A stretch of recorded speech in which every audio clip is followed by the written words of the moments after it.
다시 부흥을 위하여 제목으로 우리 하나님의 말씀을 듣겠습니다. 사진을 한 장 보실까요? 반달곰 끝내 숨지다.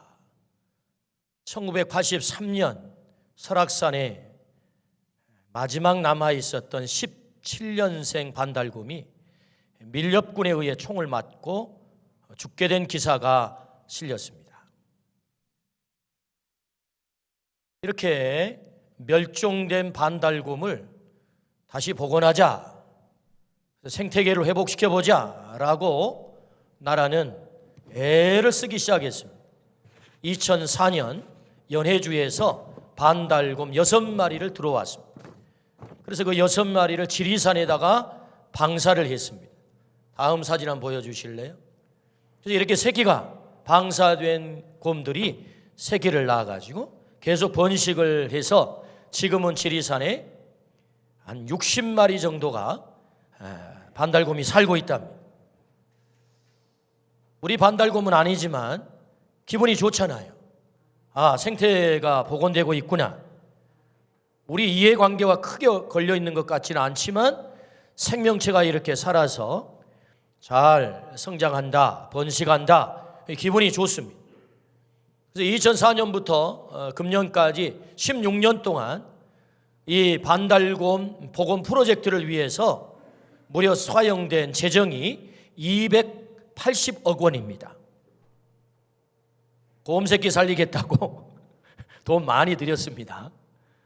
그래서 이 반달곰이 제대로 정착을 하고 잘 복원이 되고 잘 산다, 번성한다, 그 얘기를 들으니까 기분이 좋아집니다. 우리는 모두 뭔가 쇠락하고 멸종하는 거 별로 좋아하지 않습니다. 다시 일어나고 흥황하고 번성하는 것을 우리는 좋아하죠. 한 생명이 태어나면 건강하게 잘 성장하고 꿈을 이루고 또 새로운 가정을 이루고 자녀가 태어나고 후손들이 번성하고 복을 받아 잘 되는 것을 우리는 좋아합니다. 그것은 생명을 향한 마땅한 기대이죠. 모두가. 교회는 생명입니다. 에베소서 1장 23절. 교회는 그의 몸이니 만물 안에서 만물을 충만하게 하시는 이의 충만한 힘이니라. 그의 몸이다라는 말씀은 예수님의 몸이다라는 말씀이고, 교회는 생명체다라는 말씀이죠. 어리석은 질문을 한번 해볼까요? 생명체 교회는 쇠락하는 것이 하나님의 뜻일까요? 아니면 생명체 교회는 부흥하는 것이 하나님의 뜻일까요? 무엇이 하나님의 뜻일까요? 어리석은 질문이라는 사족을 제가 붙인 이유가 있습니다. 언젠가부터 한국교회는 부흥, 성장이라는 단어를 잘 사용하지 않게 되었습니다. 부흥과 성장을 말하면 뭔가 시대에 뒤떨어진 사람, 세련되지 않은 사람, 양적 성장만을 추구하는 내용 없는 사람, 물량주의에 사로잡힌 탐욕스러운 사람으로 취급하는 경향이 생겨났습니다. 그래서 한때 부흥의 아이콘이라고 할 수 있는 대형교회를 비판하는 분위기가 형성이 됐습니다. 심지어 대형교회가 죽어야 한국교회가 산다라는 책까지 등장을 했습니다. 한국교회의 모든 문제는 양적 부흥을 이룬 대형교회가 문제인 것처럼 취급하는 분위기가 된 것이죠. 물론 대형교회에 문제가 없는 것은 아닙니다. 때문에 언제부턴가 한국교회는 부흥을 더 이상 기도하지 않습니다. 부흥을 열망하지도 않아요. 그렇다면 이제 다시 질문을 던져봅시다. 교회가 양적 성장을 멈추고 숫자가 줄어드는 마이너스 성장을 하고 부흥하지 않는 한국교회가 정상일까요? 더 이상 부흥하지 않는 한국교회는 좋은 교회입니까? 신학교마다 미래교회를 책임져야 할 신학생들이 들어오지 않습니다. 질 좋고 잘 성장한 우리의 젊은이들이 미래의 교회를 책임지기 위해서 신학교에 와서 훈련을 받아야 되는데 더 좋은 직장, 더 돈벌이 잘할 수 있는 그 일을 주목하고 더 이상 신학교에 들어오지 않아요. 한국교회 미래는 어떻게 될까요? 1년이면 3,000개 교회가 문을 닫습니다. 정말 가슴 아픈 얘기입니다. 제가 이런 보고를 하면서도, 이 말씀을 전하면서도 정말 제 가슴이 너무 아파요. 다음 세대인 교회 학교는 2007년부터 2017년 10년 사이에 40%가 줄었습니다. 설상가성으로 코로나는 교회의 성장과 부흥에 직격탄을 날렸습니다. 부흥하지 않는 교회가 좋은 교회일까? 그런 질문을 한번 던져볼 수 있겠지요? 언제부터인가 우리는 거대한 속임에 빠졌습니다. 부흥을 말하지 못하게 하고, 부흥을 사모하지 못하게 하고, 부흥을 위해 행동하지 못하게 하는 거대한 속임에 빠져 있는 것입니다. 부흥을 말하면 속물이야. 부흥을 말하면 물량주의에 사로잡힌 탐욕스러운 목회자야. 부흥을 말하면 고리타분하고 세련되지 못한 사람 취급하는 거대한 속임에 빠졌다, 그런 말입니다. 그렇다면 우리의 생각이 아닌 주님의 생각은 뭘까요? 성경은 뭘 말할까요? 우리의 생각이 중요한 게 아니잖아요. 주님은 뭘 말씀하실까? 주님의 뜻은 뭘까? 마태복음 28장 18절부터 20절입니다. 예수께서 나와 말씀하여 이르시되 하늘과 땅의 모든 권세를 내게 주셨으니 그러므로 너희는 가서 모든 민족을 제자로 삼아 아버지와 아들과 성령의 이름으로 세례를 베풀고 내가 너희에게 분부한 모든 것을 가르쳐 지키게 하라. 볼지어다 내가 세상 끝날까지 너희와 항상 함께 있으리라 하시니라. 아멘. 모든 민족을 제자 삼아라. 이 말씀을 기억하십시오. 이 말씀은 주님이 이 땅을 떠나면서 마지막 남기신 위탁의 말씀, 그래서 가장 귀중한 말씀이다 해서 그 그레이트 커미션이라 그러죠. 위대한 위탁이다. 지상 사명이다. 핵심이 뭐죠? 모든 민족으로 제자를 삼아라.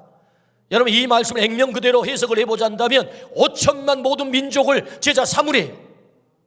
저 북한 땅 8천만 모든 민족을 제자 삼으래요. 뿐만 아니라 75억의 지상에 있는 모든 사람을 제자 삼으라. 이것이 주님의 명령입니다. 주님의 뜻이 뭐지요? 부흥이죠. 이 땅의 지상에 사는 모든 사람들이 구원을 받는, 주님의 제자가 되는, 영원 구원을 받는, 이것이 주님의 뜻이다. 할렐루야. 이건 부인할 수 없는 것입니다. 주님이 우리에게 마지막 남기신 위대한 위탁이란 말이죠. 결과적으로 이 주님의 제자 비전에 사로잡힌 제자들이 길거리로 뛰쳐나간 것입니다.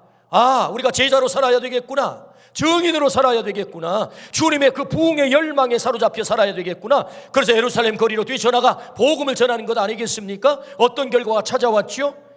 사도행전 2장 36절, 41절, 47절, 4장 4절, 6장 7절 계속 읽어주십시오. 그런즉 이스라엘 온 집은 확실히 알지니 너희가 십자가에 못 박은 이 예수를 하나님이 주와 그리스도가 되게 하셨느니라. 잠깐만요. 복음을 전했다 그 말입니다. 예수님이 누구냐? 주인이다. 부활하신 예수 그리스도가 우리의 구주가 되었고 우리의 주인이 되었다라고 하는 이 복음을 전했습니다. 어떤 일이 벌어지죠? 그 말을 받은 사람들은 세례를 받음에 이날에 신도의 수가 3,000이나 더하더라. 하나님을 찬미하며 또 온 백성에게 칭송을 받으니 주께서 구원받은 사람을 날마다 더하게 하시니라. 말씀을 들은 사람 중에 믿는 자가 많으니 남자의 수가 약 5,000이나 되었더라. 하나님의 말씀이 점점 왕성하여 예루살렘에 있는 제자의 수가 더 심히 많아지고 허다한 제사장의 무리도 이 도에 복종하니라. 아멘. 어떤 결과가 찾아온 것입니까? 3,000명이 회개하고 돌아왔다. 5,000명이 회개하고 돌아왔다. 날마다 그 제자의 수가 더 많아졌다. 하나님의 말씀이 왕성했다. 오늘 우리가 읽은 본문 6장 7절, 오늘 본문의 결론이거든요. 사도행전엔 별명이 많습니다. 성령행전, 교회행전, 그 가운데 우리가 주목하려고 하는 별명이 뭡니까? 부흥행전. 제자 증인의 삶을 산 제자들이 나아가 복음을 전했을 때, 주님의 거룩한 제자 비전에 사로잡혀 그들이 복음을 전했을 때 어떤 일이 벌어졌다고요? 교회가 부흥했다. 부흥했다. 그래서 사도행전을 가리켜 우리는 뭐라고 말씀한다고요? 부흥행전이다. 왜 성경은 이 모든 말씀들을 하나도 놓치지 않고 정확하게 기록하고 있을까요? 교회는 뭐냐? 부흥하는 곳이다. 할렐루야. 주님의 뜻이라는 거죠. 그러므로 여러분, 다시 교회의 부흥을 위해서 어떻게 하라는 것입니까? 생각을 바꾸라고 말씀하죠. 네 생각이 중요한 거 아니야? 주님의 생각이야. 주님이 뭘 원하는지, 주님이 뭘 기대하는지, 우리가 주님의 이 거룩한 뜻에 사로잡히기를 주의 이름으로 축원합니다. 주님의 생각이 우리의 생각이 되기를 축복합니다. 주님의 뜻이 우리의 뜻이 되기를 축복합니다. 아멘. 주님의 뜻은 분명합니다. 부흥입니다. 제자는 영혼을 구원합니다. 구원된 영혼은 제자가 되어야 합니다. 그래서 우리가 제자가 되는 건 마땅한 거죠. 어떤 제자지요? 제자란 영혼을 건지는 제자가 제자입니다. 나 홀로 잘 배웠어요? 끝. 나 혼자 고고한 신앙생활 하다가 하나님 부르시면 나 천국 갈래요. 그게 제자인가요? 제자가 아닙니다. 제자는 제자를 낳는 제자가 제자예요. 제자를 삼는 제자가 제자예요. 반드시 그렇기 때문에 제자는 영혼을 건지는 제자가 진짜 제자다. 주님이 원하는 제자죠. 다시 부흥하기 위해서 주님은 부흥에 대한 생각을 바꾸라 그렇게 말씀하세요. 우리가 그 부흥의 주인공이 될 것을 주님은 기대한다 그 말씀입니다. 우리 모두가 이 부흥의 주인공이 되기를 주의 이름으로 축원합니다. 그렇다면 주님의 소원, 주님의 비전, 다시 부흥을 위하여 어떻게 하면 되겠습니까? 예루살렘 교회처럼 하라 그렇게 말씀하세요. 예루살렘 교회처럼 하라. 사도행전 6장 7절 오늘 본문입니다. 하나님의 말씀이 점점 왕성하여 예루살렘에 있는 제자의 수가 더 심히 많아지고 허다한 제사장의 무리도 이 도에 복종하니라. 하나님의 말씀이 점점 왕성했다. 그래서 제자의 수가 심히 더 많아졌다. 예루살렘 교회의 모습이거든요. 이렇게 하래요. 이렇게. 예루살렘 교회는 샘플이요, 롤 모델이죠. 모든 교회가 예루살렘 교회처럼 하기를 원하십니다. 우리 교회가 하나님의 말씀이 날마다 왕성해지기를 축복합니다. 우리 교회가 날마다 제자의 수가 더 심히 많아지기를 축복합니다. 우리 교회가 하나님의 말씀에 복종하는 자들로 가득 차기를 주의 이름으로 축원합니다. 여러분, 하나님의 말씀이 왕성하려면 어떻게 해야 되겠습니까? 하나님의 말씀이 날마다 선포돼야 되겠죠. 새벽에도 선포되고 낮에도 선포되고 밤에도 선포되고 주일날도 선포되고 수요일날도 선포되고 금요일날도 선포되고 숲에서도 선포되고. 할렐루야. 그 말씀을 우리가 배워야 왕성해지지 않겠습니까? 우리가 말씀 앞에 와서 온 마음을 열고 예루살렘 교회 성도들이 그 말씀을 들음으로 그들이 왕성해진 것처럼 우리가 하나님의 말씀 앞에 나와 우리의 마음문을 열어야 되겠죠. 오늘 우리 모두가 그 말씀 앞에 우리의 마음문을 열고 하나님의 말씀이 그렇습니까? 아멘. 제가 그렇게 결단하겠습니다. 하나님의 말씀으로 왕성해지는 은혜가 있기를 축복합니다. 아멘. 그렇다면 여러분, 예루살렘 교회는 어떻게 부흥을 했을까요? 예루살렘 교회처럼 하라. 그렇다면 예루살렘 교회가 어떻게 부흥했을까요? 두 가지 오늘 말씀을 듣고자 합니다. 그 첫 번째는요, 문제를 극복하며 부흥을 합니다. 문제를 극복하며 부흥을 해요. 오늘 6장 1절입니다. 그때 제자가 더 많아졌는데 헬라파 유대인들이 자기의 과부들이 매일의 구제에 빠짐으로 히브리파 사람을 원망하니. 할렐루야. 오순절 마가의 다락방에 강력한 성령이 역사하셨습니다. 성령에 사로잡힌 예루살렘 공동체는요, 놀라운 공동체를 이루었어요. 사도행전 2장과 4장에 보면 그 공동체를 이렇게 소개합니다. 그들이 재산을 팔아 사도들 앞에 갖다 놓았다. 서로 물건을 유무상통했다. 가난한 자도 없고 부한 자도 없었다. 완벽한 성령 공동체를 이루었다라고 말씀을 하세요. 저는요, 이 말씀을 묵상하면서 한번 생각해 봤어요. 와, 우리 교회가 이런 예루살렘 공동체를 이루면 참 좋겠다. 여러분, 우리 교회가 예루살렘 교회처럼 이런 완벽한 성령 공동체가 되기를 원하시면 아멘 합시다. 아멘. 참 감사합니다. 여러분, 아멘 하셨기 때문에 그럼 다시 한번 제안해 볼게요. 예루살렘 공동체가 그 완벽한 성령 공동체를 이루기 위해서 재산을 팔았대요. 어떻게 하시겠습니까? 10억짜리 좀 아파트 좀 팔아보시겠습니까? 아멘 하시면 아멘 합시다. 와우, 예, 굉장한 일이 벌어지겠습니다. 10억짜리 아파트를 파신대요. 내놓는데요. 와, 가난한 자도 없고 부한 자도 없는 공동체를 이룬답니다. 여러분 대답 잘 하셔야 됩니다. 사실은 여러분 예루살렘 공동체 사도행전 2장과 5장에 4장에 등장하는 이 완벽한 성령 공동체 대단히 어렵습니다. 왜요? 인간 밑바닥에 들어있는 소유욕, 이 본능을 극복했다는 얘기거든요. 여러분 소유욕의 이 본능을 극복한다는 것은 너무 어려운 것입니다. 그런데 예루살렘 공동체가 이 본능을 극복했다는 것입니다. 강력한 소유욕의 이 본능을 극복한 공동체, 그래서 거의 완벽한 교회 공동체를 이룬 거죠. 여러분 재산 안 파셔도 용서하겠습니다. 너무 걱정하지 마십시오. 사실 이런 공동체를 이루어간다고 하는 것은 대단히 어려운 일인 것입니다. 그런데 여러분 오늘 이 본문에서 우리가 하나님께서 우리에게 들려주신 말씀이 뭐죠? 성령께서 강력하게 역사했을 때 이런 완벽한 예루살렘 공동체를, 성령 공동체를 이루었다. 가난한 자도 부한 자도 없는 그런 공동체를 이루었다. 얼마나 좋은 공동체입니까? 그런데 1절을 보십시오. 원망이 터졌습니다. 뭐 때문에? 차별 때문에. 예루살렘 교회 완벽했습니다. 어마어마한 공동체를 이루었죠. 문제가 생겼습니다. 여러분 기억하십시오. 교회는 완벽하지 않습니다. 지상의 교회는 완벽하지 않습니다. 예루살렘 교회도 문제가 있었습니다. 어떤 문제죠? 정말로 너무너무 가슴 아픈 차별이 있었다는 거죠. 홀대가 있었다는 거죠. 텃세가 있었다는 거죠. 원망이 있었다는 것입니다. 기억하십시오. 지상의 교회는 완벽하지 않습니다. 예루살렘 교회가 완벽했을까요? 그렇지 않습니다. 그 소유욕, 그렇게 끈질긴, 극복하기 힘든 소유욕마저도 극복했던 예루살렘 공동체에 원망이 터졌다 그 말입니다. 사람들은 교회가 문제가 있다고 너무나도 쉽게 등을 돌립니다. 교회란 하나님의 택하심을 받고 부르심을 받아 예수 그리스도를 구주로 고백하여 하나님의 자녀가 된 자들의 신앙 공동체, 이 공동체는 제자 증인의 삶을 살아 영혼을 구원하고 하나님의 나라를 이루어가는 예배 공동체이다. 이 교회거든요. 교회의 실체가 뭡니까? 예수 그리스도를 구주로 고백하여 하나님의 자녀가 된 나 자신이 교회란 말입니다.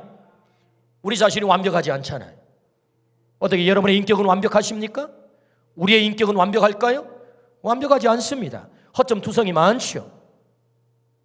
때문에 내가 완벽하지 못한 것처럼 우리 교회도 완벽할 수 없다. 교회 공동체는 완벽할 수 없다. 여러분 거기서부터 출발해야 됩니다. 그렇다면 완벽하지 않는 교회, 문제 많은 교회, 원망 있는 교회, 차별이 있는 교회 버려야 됩니까? 문제투성이의 교회 우리가 버려야 되는 건가요? 떠나야 되는 건가요?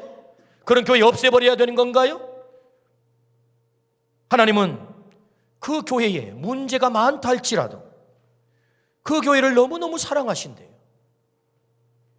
사도행전 20장 28절 말씀에 하나님이 자기 피로 사신 교회 이렇게 표현합니다.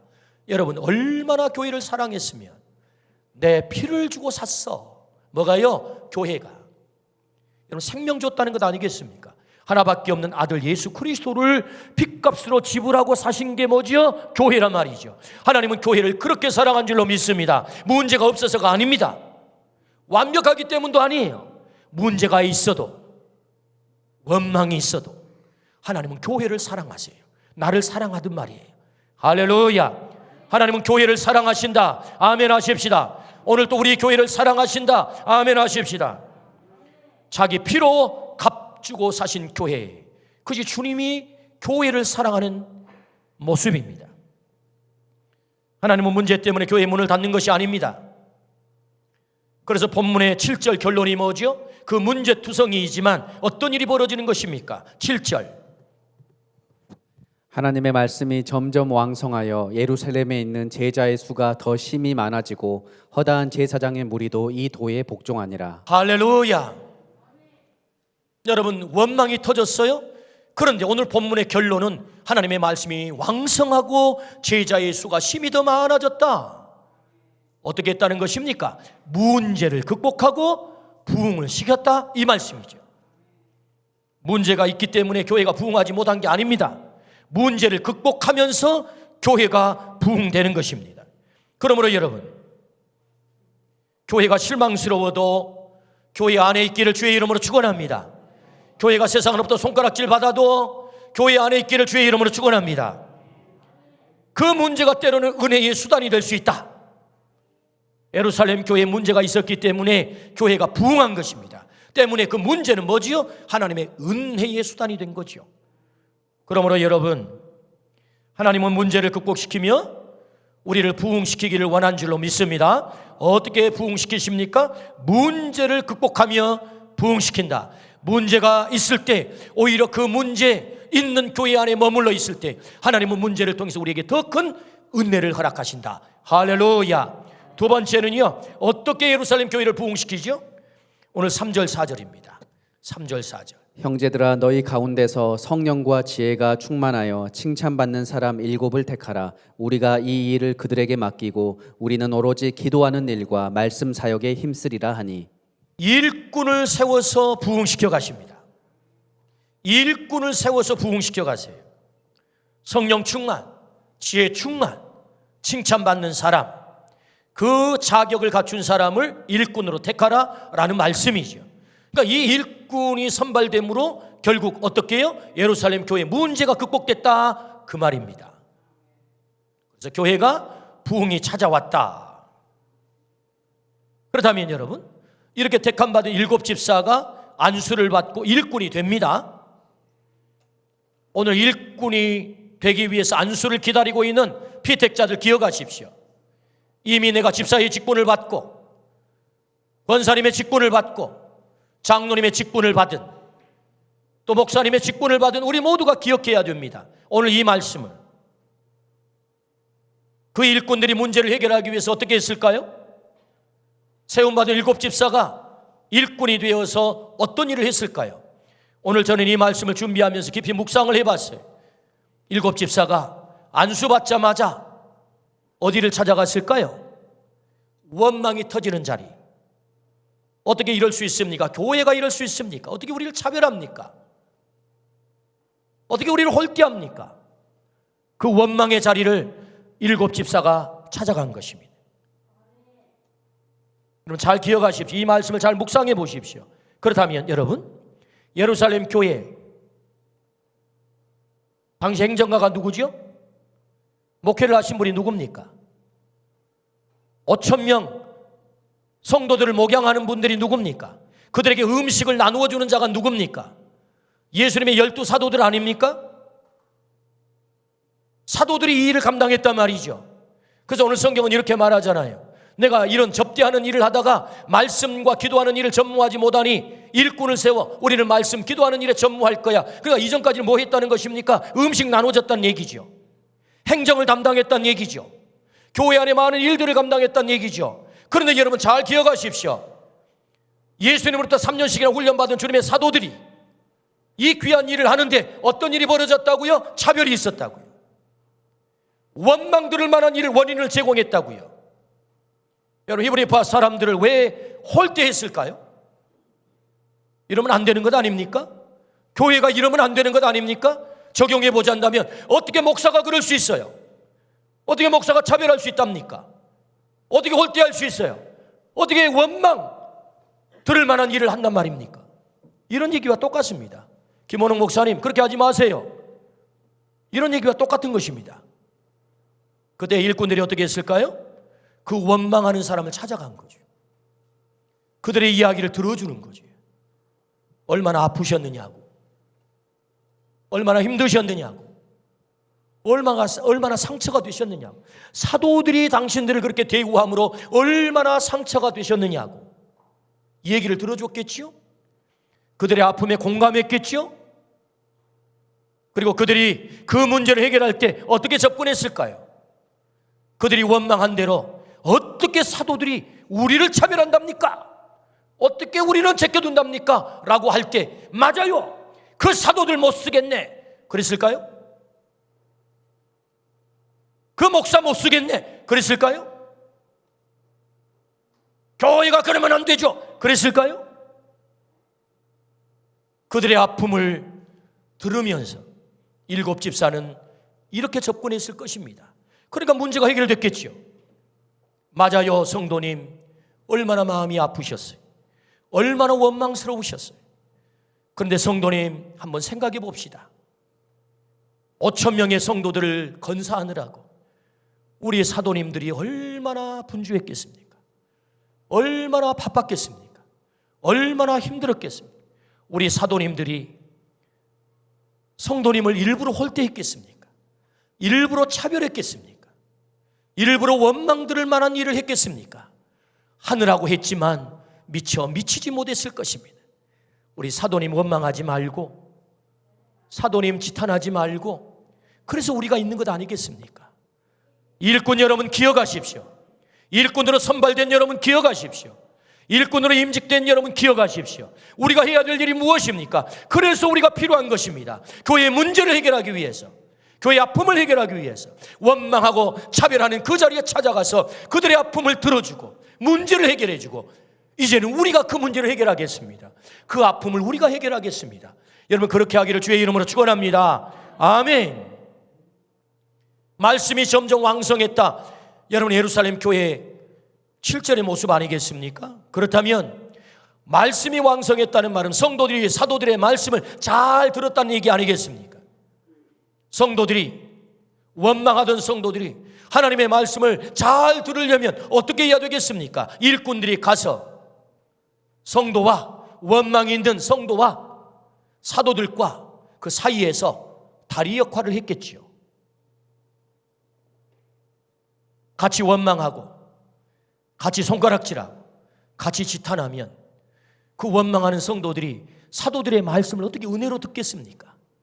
여러분 목사와 성도 사이가 갈라졌는데 어떻게 그 말씀이 은혜가 되겠습니까? 그래서 일꾼은 뭘 하는 것입니까? 폰티펙스, 왕 같은 제사장. 폰티펙스가 뭐예요? 다리 놓는 자예요. 다리 놓는 자. 제사장이 누굽니까? 다리를 놓는 자다. 일꾼은 누굽니까? 다리를 놓는 자다. 사람과 사람 사이에 다리를 놓고 갈라지지 못하도록, 할렐루야, 그 일을 감당하기를 주의 이름으로 축원합니다. 그래서 일꾼들이 어떻게 해요? 성도들과 사도 사이에 다리를 놓는 자가 됐다. 문제가 있는 곳에 찾아가서 그 문제를 나의 문제로 끌어안고 제가 그 문제를 해결할게요. 그 아픔을 저에게 주세요. 그래서 우리가 필요한 것입니다. 그래서 우리가 일꾼 된 것입니다. 오늘 우리 모두가 그 일꾼이 되기를 주의 이름으로 축원합니다. 그 일꾼으로 인하여 예루살렘 교회가 어떻게 됐다고요? 부흥했다고요. 부흥했다고요. 오늘 우리 모두가 그렇게 성숙한 일꾼이 되기를 주의 이름으로 축원합니다. 아멘. 오늘 말씀은 일곱 집사, 일곱 일꾼을 자격을 갖춘 자를 택했다. 성령 충만, 지혜가 충만, 칭찬받는 사람. 여러분 성령 충만, 지혜 충만, 칭찬받는 사람은요 표현은 세 가지로 됐지만 하나예요. 하나. 성령 충만하면 반드시 지혜가 충만합니다. 아멘입니까? 성령 충만하면 반드시 칭찬을 받게 돼 있어요. 왜요? 성령 충만이라는 말은 예수 충만이라는 말이거든요. 성령 충만이라는 말은 성령의 열매가 그 삶 속에 풍성하게 나타난다는 말씀이거든요. 성령 충만이라는 말씀은 성령의 지배를 당한다, 성령의 다스림을 받는다는 말씀이거든요. 그렇다면 성령의 사람이 되면 어떻게 지혜스럽지 않겠습니까? 성령의 사람이 되면 예수 충만하면 어떻게 칭찬 듣지 않겠습니까? 오늘 우리가 일꾼 될 때 이렇게 균형 잡힌 주의 일꾼들이 되기를 주의 이름으로 축원합니다. 균형이 잡혀야 된다. 그래서 그렇게 자격을 갖춘 사람을 선발해서 일꾼을 세웠다가 1차적인 메시지, 일꾼을 세웠다 했을 때 2차적인 메시지가 중요해요. 2차적인 메시지가 뭡니까? 그것은 바로 여기 앉아있는 우리 모두가 바로 그 일곱 집사가 되라가 2차적인 메시지예요. 오늘 우리 모두가 일곱 집사가 되기를 주의 이름으로 축원합니다. 여러분 예루살렘 교회에 일곱 집사를 세웠다가 이 메시지의 끝이 아닙니다. 일곱 집사, 이 모델을 우리에게 보여주시면 바로 네가 오늘 그 일곱 집사가 되면 좋겠어. 그 일꾼이 되면 좋겠어요. 여러분, 오늘 우리 모두가 오늘 7 집사 예루살렘 교회의 문제를 해결하고 교회 부흥을 가져온 그 일꾼이 우리 모두가 되기를 주의 이름으로 축원합니다. 아멘. 그렇다면 여러분, 성령 충만할 때 우리가 일꾼이 될 수 있고, 성령 충만할 때 지혜로울 수 있고, 성령 충만할 때 칭찬받을 수 있다. 그렇다면 어떻게 하면 성령 충만할 수 있을까요?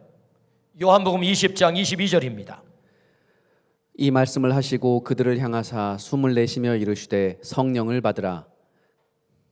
성령을 받으라. 우리 주님이 부활하신 이후에 첫 번째가 너희 가운데 평강이 있을지어다. 두 번째가 성령을 받으라예요. 여러분, 성령을 우리에게 주시는 분은 하나님이시고 우리 주님이십니다. 아멘. 100% 우리에게 성령을 주신 분은 하나님이세요. 근데 여러분, 이 말씀을 잘 들어보십시오. 주는 것은 하나님이세요. 100% 주님과 하나님께서 우리에게 성령을 주세요. 그런데 여러분, 그 성령을 받는 100%는 내가 해야 되는 것입니다. 누가 받아요? 내가 받아야 돼요. 하나님은 주세요. 누가 받아요? 내가 받아야 돼요. 성령을 받으라. 술 취하지 말라. 이는 방탕한 것이니 너희는 성령의 충만함을 받으라. 받으라잖아요. 명령이잖아요. 받아야 되는 것입니다. 여러분, 성령을 받기를 주의 이름으로 축원합니다. 그렇다면 여러분, 어떻게 받을 수 있겠어요?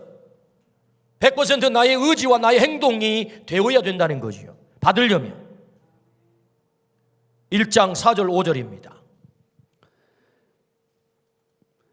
사도행전 1장 4절 5절. 사도와 함께 모이사 그들에게 분부하여 이르시되 예루살렘을 떠나지 말고 내게서 들은 바 아버지께서 약속하신 것을 기다리라.